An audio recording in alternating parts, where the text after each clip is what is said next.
Réseautique, lèche-vitrine. Éducation physique et sportive. A priori, on peut se demander à quoi pourraient servir les ordinateurs au gymnase. Mais la préparation de cette chronique nous a révélé des perspectives nombreuses et variées.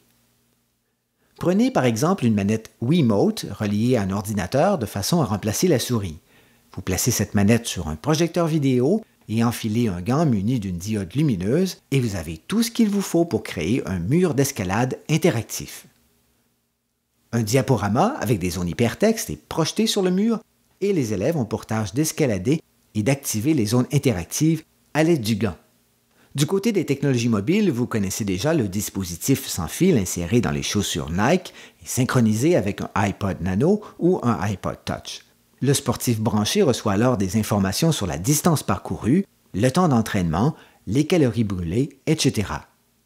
Il peut également s'inscrire au réseau d'entraînement à la course de Nike et y suivre sa progression, se fixer des objectifs et même lancer des défis à ses amis.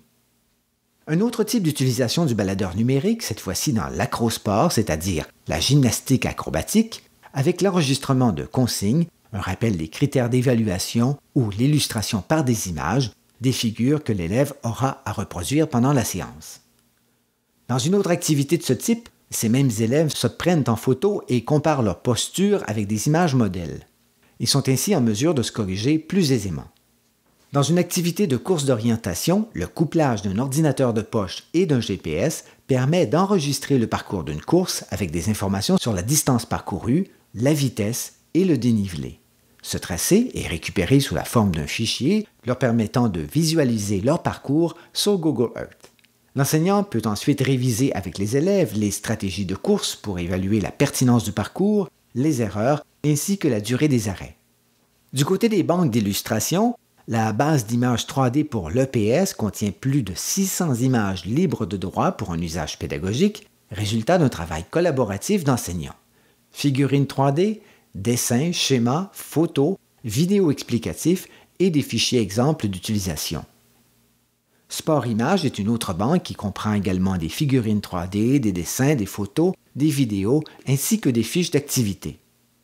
Le projet EPS Libre offre une bibliothèque de dessins vectoriels pour illustrer les préparations de cours et pour concevoir des fiches de terrain. Du côté logiciel, Google SketchUp permet de créer soi-même des figurines 3D. On utilisera avec profit la bibliothèque d'objets comprenant du matériel général EPS, cônes, tapis, poteaux, du matériel pour les arts du cirque, des rollabolas, des boules d'équilibre, des diabolos, et pour les terrains de volleyball, badminton, etc. Kinovea est un logiciel libre et gratuit d'analyse vidéo offrant les fonctionnalités nécessaires à une analyse de gestes sportifs.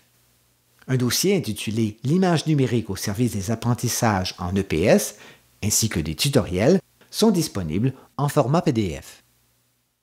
Le logiciel Musculation, conçu par le CCDMD et disponible sur CD-ROM, permet d'élaborer des programmes d'entraînement musculaire à partir d'un ensemble de 350 exercices illustrés et animés, ainsi que d'une centaine de cours vidéo de démonstration.